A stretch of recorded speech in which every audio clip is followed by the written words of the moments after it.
Welcome back to my channel life with Guruji. Guruji Maharaj का अनंतम अनंतम शुक्राना और गुरुजी महाराज के श्री चरणों में उनकी बेटी का कोटि कोटि नमन और उनकी सारी प्यारी संगत को भी दिल से जय गुरुजी। संगत जी, कैसे हैं आप? आई होप, मैं आशा करती हूँ कि आप सब गुरुजी महाराज की छत्र छाया में जहाँ भी होंगे स्वस्थ होंगे, अच्छे से होंगे। संगत जी, आज का जो सत्संग है वो बहुत ही अनोखा होने वाला है और अपने ही जो गुरुजी महाराज ने मेरा कल्याण किया अपनी बेटी का, उसको ही मैं आपसे शेयर करूंगी। उससे पहले जो भी इस चैनल पर नए हैं, जो भी इस वीडियो में पहली बार आए हैं, चैनल पर सबसे पहले आए हैं, तो चैनल को सब्सक्राइब कर दीजिए जिसने अभी तक सब्सक्राइब नहीं किया है, और वीडियो को लाइक कीजिए, शेयर कीजिए।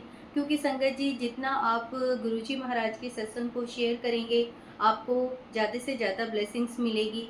क्योंकि गुरुजी महाराज कहते हैं उनके ब्लेसिंग्स देने के अनोखे तरीके हैं। दोनों तरफ उनकी ब्लेसिंग्स चलती हैं। जो सुनाता है उसका भी भला होता है और जो सुनता है संगत जी, उसका भी भला होता है। तो चलिए संगत जी, गुरुजी महाराज का सत्संग शुरू करने से पहले हम अपने महाराज का एक बारी मंत्र जाप जरूर करेंगे। ओम नमः शिवाय, शिव जी सदा सहाय।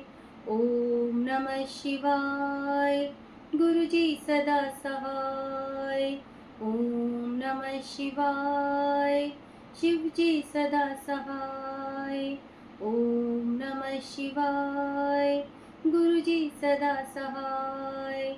जय गुरुजी, शुक्राना गुरुजी। संगत जी, जब भी मैं सत्संग आपके साथ शेयर करने आती हूँ और मंत्र जाप से स्टार्ट होता है, तो एक बात हमेशा आपको मैंने पहले भी बताई थी और अब आज फिर मेरा मन कर रहा है, या गुरुजी शायद थॉट डाल रहे हैं कि ये चीज़ दोबारा से बता संगत को।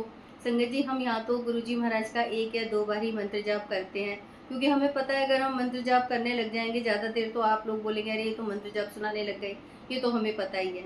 लेकिन संगत जी, मैं आपसे एक ही चीज़ कहना चाहूँगी कि जब भी आपकी कोई अरदास करते हैं गुरुजी महाराज से, उनसे अपने लिए कुछ भी मांगते हैं या किसी और के लिए अरदास करते हैं या अपने किसी काम के लिए जाते हैं और गुरुजी महाराज को बोल के जाते हैं, क्योंकि हम सब ऐसा ही करते हैं कि जब भी हम जाएं तो गुरुजी महाराज को बोल के जाते हैं कि गुरुजी महाराज चलिए हमारे साथ, हम अपने इस काम के लिए जा रहे हैं। तो संगत जी, मुझे भी ये एक संगत आंटी ने ही बताया था कि जब भी हम गुरुजी महाराज से कोई अरदास करें तो हमें इस पहले गुरुजी महाराज का 7 बारी मंत्र जाप करना चाहिए और उसके बाद हमें अपना कुछ भी काम करना चाहिए। तो यहाँ तो हम चलिए 2 बार करते हैं, लेकिन मैं आपके पर्सनली उसके लिए बता रही हूँ कि संगत जी, आप जब भी कोई अरदास करें, किसी काम पे जाएं, तो आप गुरुजी महाराज के इस महामंत्र को 7 बार ज़रूर जाप करें और उसके बाद अपना काम शुरू करें।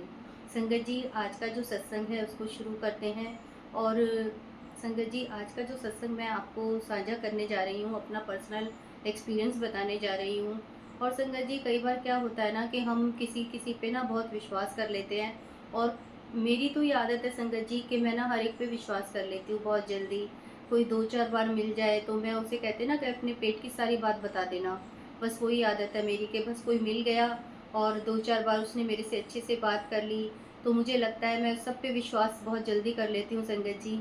और बहुत सारे कर लेते होंगे, बहुत सारी मतलब संगत नॉन संगत होगी ऐसे, जो बहुत जल्दी किसी किसी की हैबिट होती है कि वो बहुत जल्दी विश्वास कर लेते हैं और अपनी बातें भी बता देते हैं। तो संगत जी, मैं हमेशा से मेरी यही आदत है कि मैं ना अपने बहुत जल्दी दूसरों पे विश्वास कर लेती हूँ और अपनी पर्सनल बातें भी कई बार दूसरों के साथ साझा कर देती हूँ।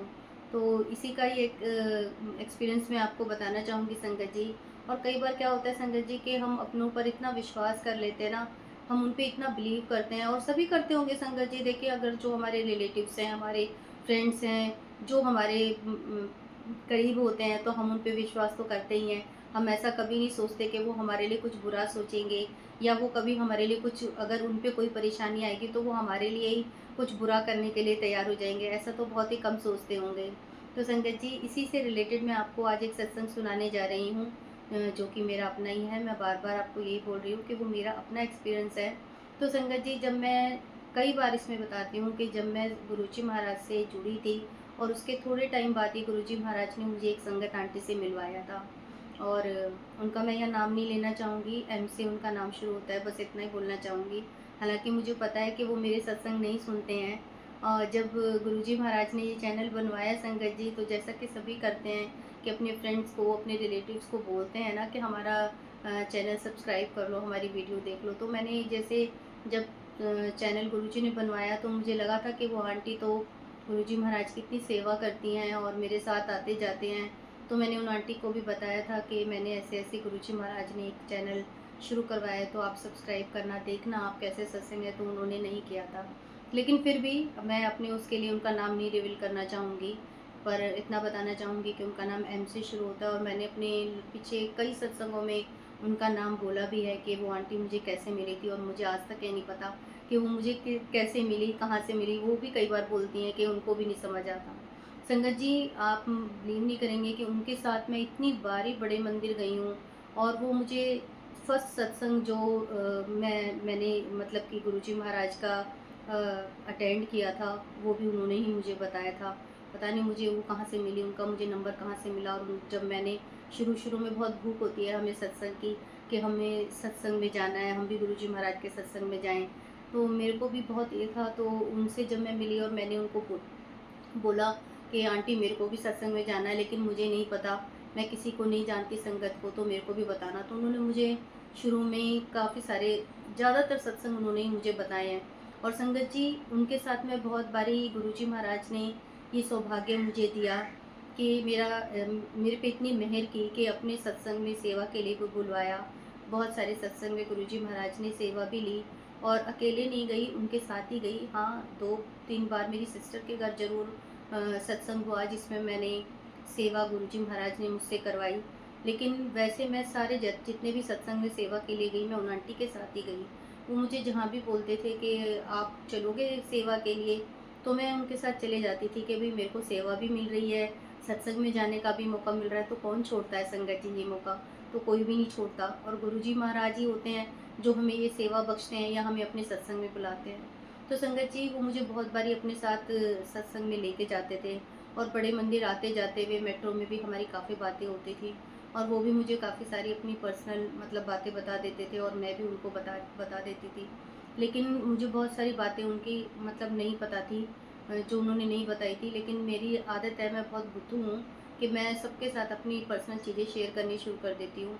और मैंने उनको, होता है ना कि कोई फ्रेंड हो, कोई हो, तो हम अपने दुख सुख उनसे बतलाते हैं। और ये आंटियों की आदत ज़्यादातर होती है मेरे ख्याल से, अंकल की कम होती है। तो मैंने उनको भी 1-2 चीज़ें अपनी शेयर कर दी थी, और कुछ समझ भी जाते हैं, जो हमारी पर्सनल चीज़ें होती हैं कुछ लोग समझ भी जाते हैं। तो सबसे पहले एक बारी मेरे को उन आंटी ने बोला, कोई उनके ही नोन है, वो उनको अपना भैया मानती हैं सॉरी, और हमारे इधर ही रहते हैं, बट मतलब हमारी उनकी कोई जानकारी नहीं है।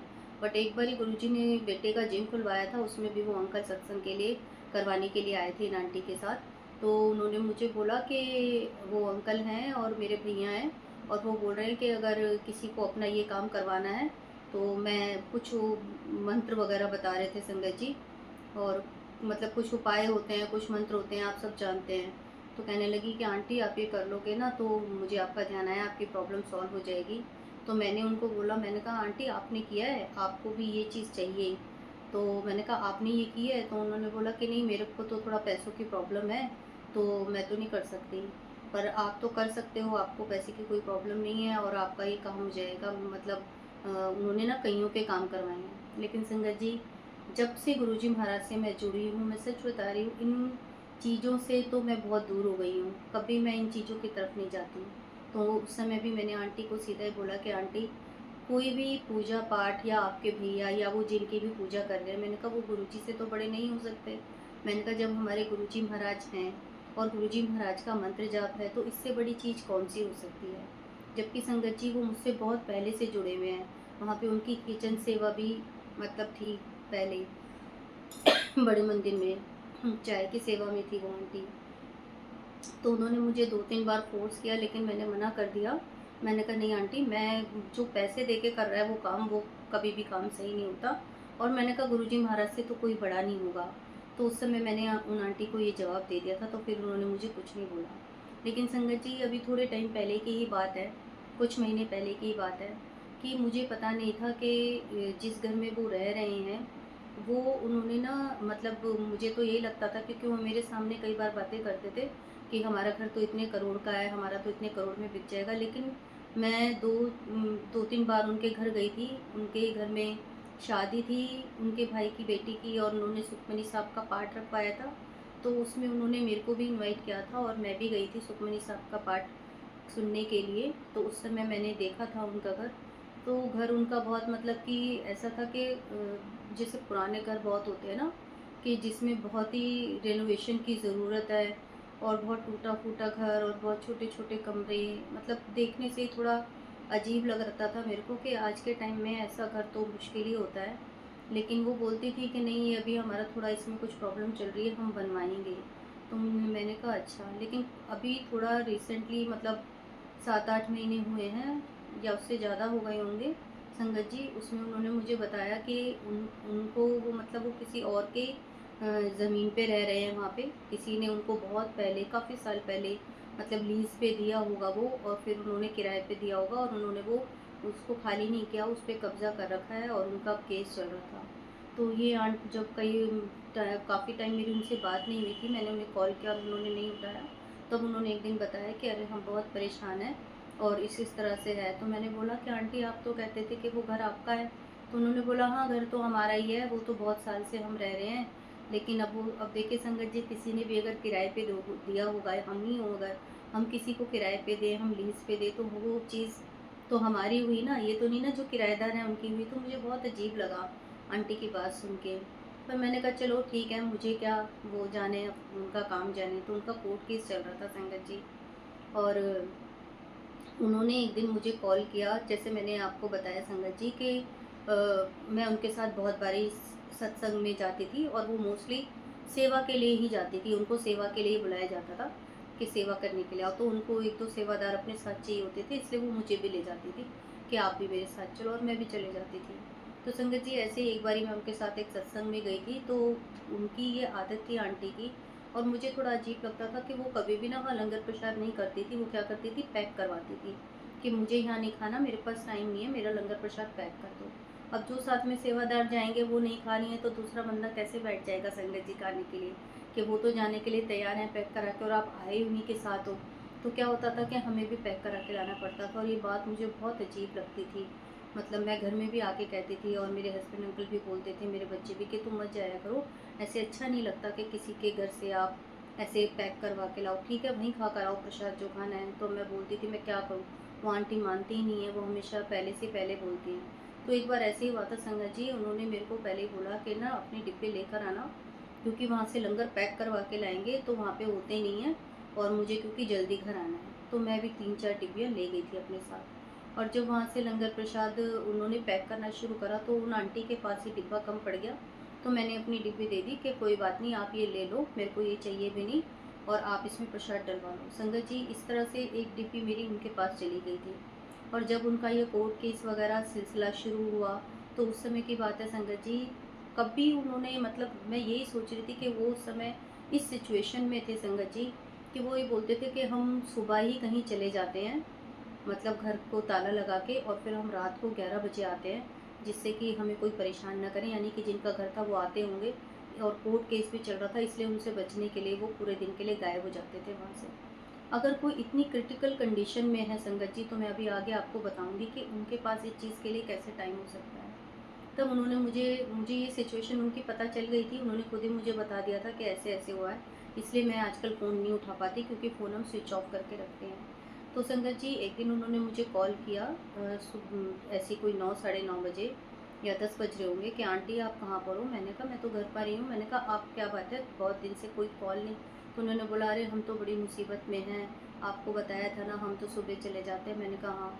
तो उन्होंने मुझे बोला कि ना मेरे को उस साइड आना था, और आपकी डिब्बी पड़ी हुई है, मेरे पास ना प्रसाद है, तो मैं आपको ना प्रसाद देना चाह रही थी। मैंने बोला कोई बात नहीं, डिब्बी की तो कोई बात नहीं है। कहने लगी नहीं, मुझे वहाँ आना है, और मम्मी की ना, उनकी मम्मी ना काफ़ी एजेड हैं संगत जी, काफ़ी बुज़ुर्ग हैं। तो उन्होंने बोला कि मम्मी की तबीयत भी ख़राब हो रखी है, और मैं थोड़ी देर के लिए आऊँगी और मैं आपको ये दे के चली जाऊँगी। तो मैंने पहले बहाना मारा संगत जी, क्योंकि पता नहीं क्यों गुरुजी ने मन में पहले ही डाउट डाल दिया था कि ये इतनी परेशानी में भी, जो बंदा इतनी परेशानी में है, कोर्ट केस चल रहा है, घर में कोई सामान नहीं है, आधा सामान किसी का कहीं बिखरा पड़ा है किसी के घर में, और उसको इतनी क्या आफत हो रही है कि वो मुझे कोई प्रसाद देने के लिए मेरे घर तक आएगी। और संगत जी, मतलब उनका ये भी नहीं है कि वॉकिंग डिस्टेंस है हमारे घर से, है तो पास में लेकिन वॉकिंग डिस्टेंस नहीं है। अगर हम वॉक करके जाएँ तो कम से कम 20 मिनट लगेंगे और वहाँ से वो रिक्शा में आएँगी तो 10 मिनट लगेंगे। और वो ना पैसे खर्च करने में भी मैंने देखा था कि वो नहीं खर्च करती थी जल्दी से। चलो वो उनके घर की सिचुएशन है, ठीक है, किसी की कोई फाइनेंशियल रूप से स्ट्रॉन्ग नहीं होता तो पैसे बचाता है। तो मुझे उस दिन थोड़ा यही अजीब लगा कि मैंने कहा ये इनके घर की इतनी हालत, मतलब इनके हालात इस टाइम इतने ख़राब चल रहे हैं और ये इतनी उसमें भी मेरे को मतलब प्रसाद देने के लिए ज़िद कर रही हैं। तो मैंने यही बोला, मैंने कहा, और उस समय सच में मेरी तबीयत ख़राब थी। तो मैंने बोला आंटी मेरे को ना बहुत तबीयत ख़राब है, थोड़ा फ़ीवर है, कोल्ड हो रखा है, तो मैं वहाँ तक नहीं आ पाऊँगी। वो मुझे थोड़ा बुला रही थी घर के बाहर कि वहाँ तक आ जाना सड़क पे, मैं आपको दे जाऊँगी। मैंने कहा आंटी मैं नहीं आ पाऊँगी क्योंकि मेरी तबीयत ख़राब है। तो मैंने बहाना मारा था संगत जी, लेकिन उन्होंने ना फिर थोड़ी देर बाद मुझे कॉल किया कि मैं ना नीचे आपके घर के नीचे आ जाऊँगी, आप नीचे उतर के आ जाना। और जब मैंने उनको ये कहा कि आप ऊपर ही आ जाओ मुझे देने के लिए, पता नहीं क्यों संगत जी वो ऊपर आने के लिए तैयार नहीं थी, कि घर तक नहीं दे के आ रही थी। अब देखिए, होता है ना कि ये जो करने कराने वाले लोग होते हैं, कुछ बताते होंगे, कुछ है, ये मेरे बाद में मैंने अपना दिमाग मतलब कि सोचा ऐसा। तो उन्होंने बोला कि नहीं ऊपर मैं नहीं आऊँगी, मुझे टाइम नहीं है बिल्कुल भी, आप नीचे आ जाना और मैं नीचे दे के जाऊँगी। अब मैंने कहा क्या बोलूँ मैं, अब इससे ज़्यादा क्या बहाना मारूँगी। वो उस दिन स्पेशली मेरे लिए संगत जी रिक्शा करके और मेरे को वो प्रसाद देने के लिए उस डिब्बे में आई। मैंने सोचा पता नहीं कहाँ का प्रसाद होगा, कैसा प्रसाद होगा, तो पता नहीं क्या बोल रही हैं। और मुझे उन्होंने ये बोला कि वो प्रसाद दे के ना, मैंने जिन भैया के बारे में आपको बता रही हूँ क्योंकि वो हमारे घर से थोड़ा और आगे रहते हैं, जिनको उन्होंने अपना भैया बना रखा है, और उनका ना मंदिर भी है उन अंकल का, मतलब एक मंदिर है उनका, जैसे और भगवानों के जो मंदिर होते हैं, लेकिन ना वो थोड़ा पूजा पाठ और ऐसी चीज़ें भी करते हैं। ये उन्होंने ही मेरे को बताया था। और मैंने उनका मंदिर देखा भी हुआ है ऐसे रास्ते से, जैसे उधर से निकले हुए तो मैंने देखा है कि हाँ, इनका ऐसा मंदिर है। तो संगत जी उस दिन उन्होंने वो रिक्शे में, मतलब उन्होंने मुझे कॉल किया, मैं निकल रही हूँ। आप इतनी उनको आफ़त हो रही थी कि वो मुझे देना है उन्होंने, और वो मतलब, और इतने दिन से उनसे मेरी कोई बातचीत नहीं हो रही थी, मैं आपको ये भी बताऊँ, कोई बातचीत नहीं हो रही थी। ना मैंने उनसे कोई प्रसाद माँगा था, ना कोई मेरे वो हो रही थी। तो वो आई, उन्होंने मेरे को कॉल किया कि मैं नीचे आ रही हूँ, आप आओ। फिर मैं कपड़े बदल के मैं नीचे उतरी क्योंकि मैंने टी-शर्ट सलवार पहना हुआ था। मैंने कहा ऐसे तो नहीं अच्छा लगता। तो मैंने देखा वो घर के नीचे खड़ी हुई थी। मैंने ऊपर से उनको बोला भी संगत जी कि आंटी ऊपर आ जाओ, कोई बात नहीं, आ जाओ, थोड़ी देर बैठना घर में। लेकिन वो बोलने लगी नहीं, देखो जो इतनी दूर से रिक्शा में चल के आ सकता है अगर उसने, तो वो ऊपर भी आएगा मुझे देने, क्योंकि हम सेकंड फ्लोर पे रहते हैं। मैंने कहा आप ऊपर आ जाओ, मेरी तबीयत ख़राब है, नहीं मानी। वो कहेंगे नहीं आप नीचे आओ।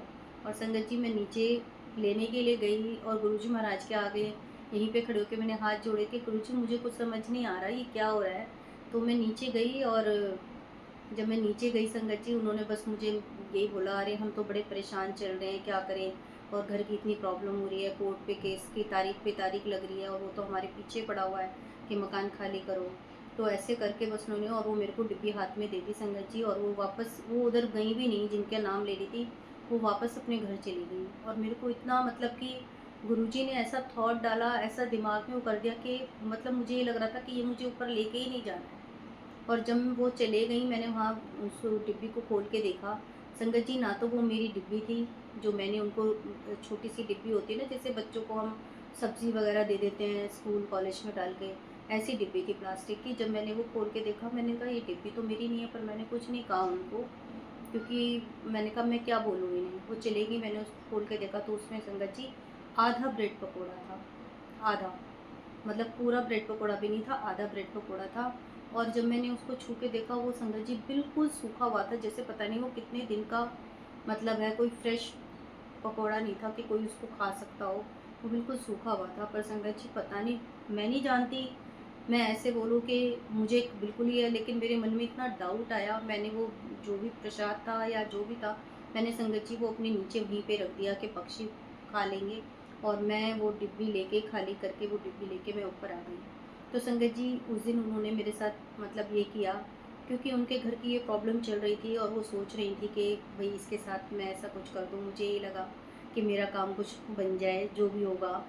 और दूसरा संगत जी, उन्हीं आंटी का मैं एक और आपको बताऊँगी, क्योंकि वही बात है ना कि जब हम किसी के साथ, वो हमें जान जाते हैं कि ये किस मिज़ान के हैं और इनके साथ क्या प्रॉब्लम होगी या क्या चल रही है, तो हम इन्हें आसानी से बुद्धू बना सकते हैं।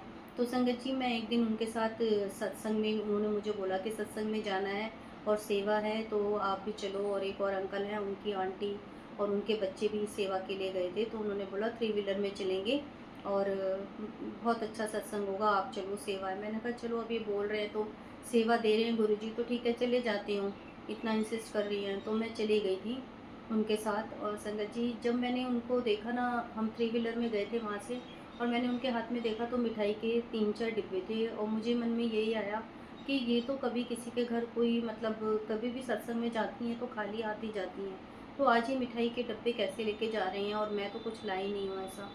तो मैंने उनको बोला, मैंने कहा आप तो, मैंने कहा मिठाई लाए हुए, और मैंने कहा मैं तो कुछ लाई नहीं हूँ। तो उन्होंने बोला नहीं नहीं, ये उन्होंने ही मंगाई थी। तो मैंने उनको बोला था जो सेवादार आएंगे आप उनको मिठाई दोगे। तो मुझे थोड़ा अजीब सा लगा कि ऐसा इन्होंने बोल दिया, उनको ऐसे अच्छा थोड़ी लगता है।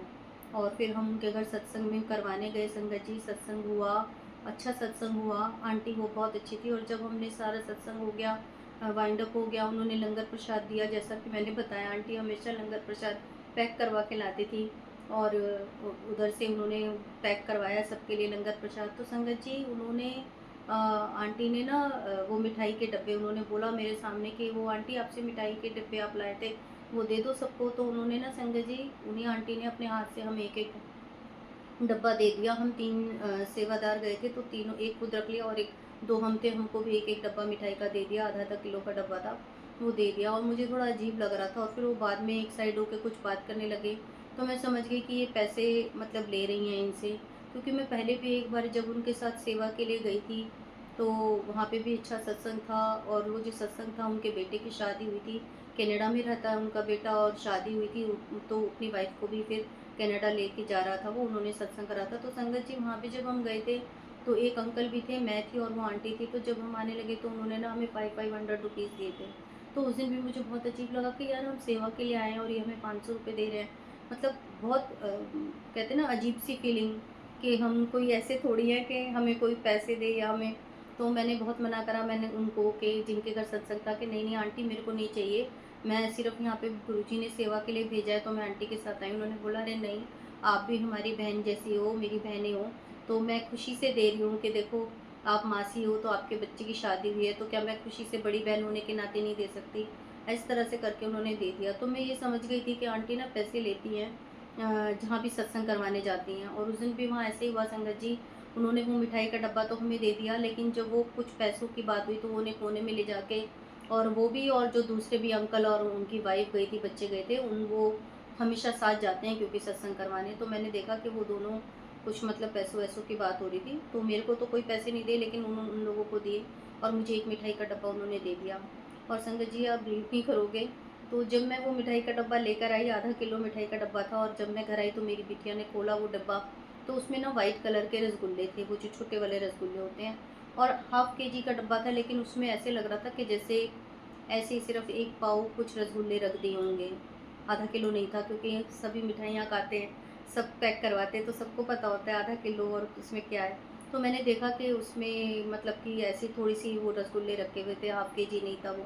अब जैसे होता है ना कि घर में कुछ भी ऐसी चीज़ आती है, मिठाई आती है या कोई ऐसी चीज़ आती है, तो बच्चों को पता होता है कि गुरुजी को भोग लगाना होता है। तो मेरी बेटी ने बोला कि मम्मी, इसमें ये मिठाई है, क्या मैं गुरुजी को भोग लगा दूँ? और पहले तो मुझे लगा कि ये मैं दूसरे वहाँ से लाई हूँ, पर मैंने कहा अब इसने बोल दिया, तो मैं बच्चे के मन में कोई वहम नहीं डालना चाह रही थी।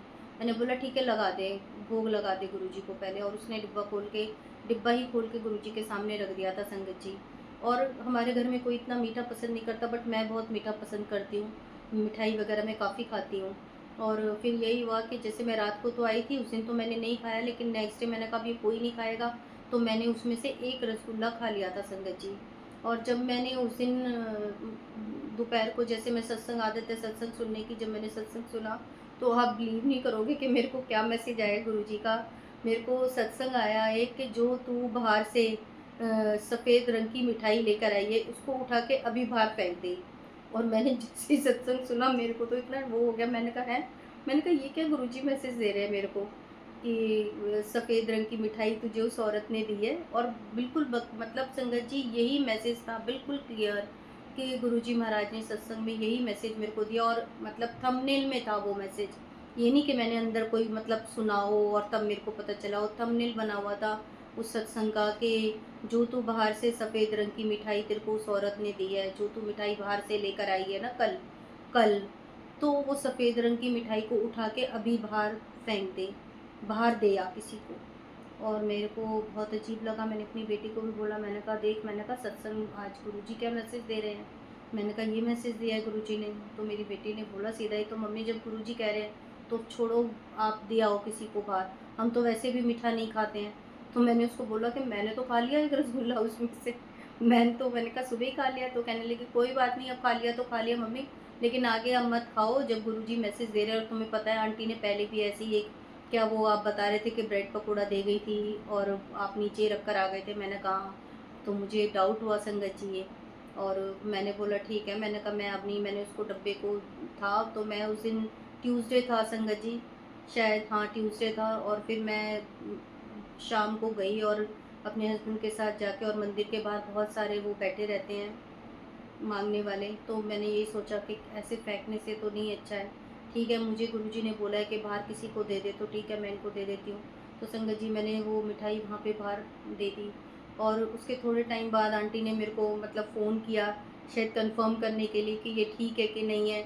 तो क्योंकि उनका कोर्ट केस चल रहा है, तो मैं समझ गई कि ये कुछ ना कुछ मतलब कर रही हैं, इन सब चीज़ों में लगी हुई हैं।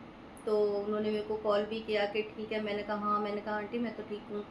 तो रूटीन जैसे उन्होंने ऐसे ही पूछा, तो संगत जी इसीलिए देखिए उन्होंने कोशिश तो पूरी की थी, लेकिन गुरुजी महाराज जब हमारे साथ हैं, और मैं ये सोचती हूँ कि वो खुद गुरुजी महाराज से कैसे जुड़ी हुई हैं फिर, कि गुरुजी महाराज के पास जुड़ के कोई संगत ऐसा काम कैसे कर सकती है संगत जी।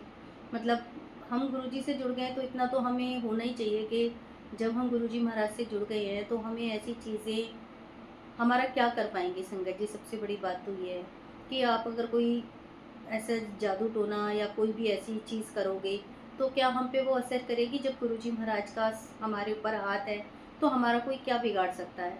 हाँ, लेकिन जैसे वही बात है कि गुरुजी महाराज ने लास्ट सत्संग में सुनाया था कि अगर कोई अघोरी कर दे या कोई काली माता की पुजारी हो, और जो संगत जी वो आंटी बार बार जिन अंकल के बारे में बोलती है ना, वो अंकल जो है वो काली माता की ही पूजा करते हैं। क्योंकि आंटी भी जाती हैं, जब वो नवरात्रे भी होते हैं, कि कहती हैं मैं दरबार सजाने जा रही हूँ, माता का श्रृंगार लेके जा रही हूँ, काली माता के मंदिर भी जाती हैं। तो वो अंकल ना काली माता के भी पुजारी हैं, तो मेरे को ये था। और अभी गुरुजी महाराज ने, मैंने वो सत्संग अभी शायद लास्ट टू लास्ट डाला है, जिसमें गुरुजी ने बोला था कि जो अघोरी होते हैं और काली माता के पुजारी होते हैं, क्योंकि उनको मैंने ही क्या बोलते हैं, वो दे रखा है, वरदान दे रखा है, या वो मेरी पूजा करते हैं, तो उनको जब मैंने ही वो दे रखा है, उनको मैंने ही वरदान दे रखा है, तो उनकी काट मैं नहीं कर सकता हूँ। तो वही बात है संगत जी। लेकिन हाँ, कोई ऐसे छोटे-मोटे जो करते हैं, तो वो गुरुजी महाराज के हम पे चलने देंगे संगत जी। और मेरे को कुछ ऐसी प्रॉब्लम नहीं हुई। गुरुजी महाराज ने मतलब हमेशा मेरे दिमाग में पहले से पहले ये थॉट डाला कि नहीं तुझे ये नहीं करना। हाँ, एक मैं ज़रूर अपने घर में ले आई, और ये सोच के कि गुरुजी महाराज के सत्संग में उन्होंने मुझे दे दिया, तो मैं उसे बाहर तो नहीं फेंक के आऊँगी। लेकिन एक खा भी लिया, लेकिन हाँ, गुरुजी महाराज का बहुत-बहुत शुक्राना है कि टचवुड मुझे कुछ भी नहीं हुआ संगत जी। लेकिन गुरुजी महाराज ने सोचा कि ये घर में कोई खाए या ना खाए। और देखो संगत जी, कोई चीज़ होती है घर में तो और भी परिवार के लोग खाते ही हैं। पर गुरुजी महाराज ने मेरे को उसी दिन ही, नेक्स्ट डे ही रात को मैं लेकर आई थी, और नेक्स्ट डे ही मेरे को ये मैसेज दे दिया कि ये उठा के अभी बाहर फेंक दे, और तेरे लिए बहुत मतलब कि अच्छा नहीं है ये जो तू बाहर से लेकर आई है। तो संगत जी इसके लिए मैं गुरुजी का बहुत-बहुत शुक्राना करूँगी कि गुरुजी महाराज ने मेरे को इतनी बार, बेवकूफ़ मैं हूँ, मैं बता मतलब बहकावे में आ जाती हूँ, लेकिन संगत जी देखिए, कोई इतना कैसे मतलब कोई किसी के साथ धोखा कर सकता है, और विश्वास तो कर ही लेते हैं ना हम, कोई हमें कोई भोले का प्रसाद ले लो तो हम ले ही लेते हैं। पर गुरुजी महाराज बैठे हैं तो फिर हमारा बाल भी कोई क्या बाका करेगा। बस गुरुजी महाराज इसी तरह से हम सब पर अपनी मेहर बनाए रखें, और अगर हम पे कोई ऐसा ब्लैक मैजिक या कुछ भी ऐसा हम पे करना चाहे, तो उससे हमें गुरुजी महाराज पहले ही बचा लें। क्योंकि गुरुजी को मैं बोलती हूँ, गुरुजी मैं तो इन चीज़ों को नहीं जानती, ना मैं इन चक्करों में पड़ूँगी, जो करना है आपको करना है। और गुरुजी महाराज बचा भी लेते हैं। तो बस गुरुजी महाराज ने हमेशा दोनों बारी मेरे को बचा लिया इस चीज़ से, मैसेज देके। और संगत जी आप भी थोड़ा-सा ध्यान रखिए इन चीज़ों का, क्योंकि हमें इतना किसी पे विश्वास नहीं करना करना कि हमें कोई भी कुछ दे, तो थोड़ा-सा हमें सोचना चाहिए। हालाँकि हम सोचते नहीं हैं, पर कोई नहीं, गुरुजी महाराज बैठे हैं हमारे लिए सोचने के लिए। तो संगत जी मैं अपनी वाणी को यहीं विराम दूँगी, और आशा करती हूँ कि आपको सत्संग अच्छा लगा होगा। जय गुरु जी, शुक्राना गुरु जी।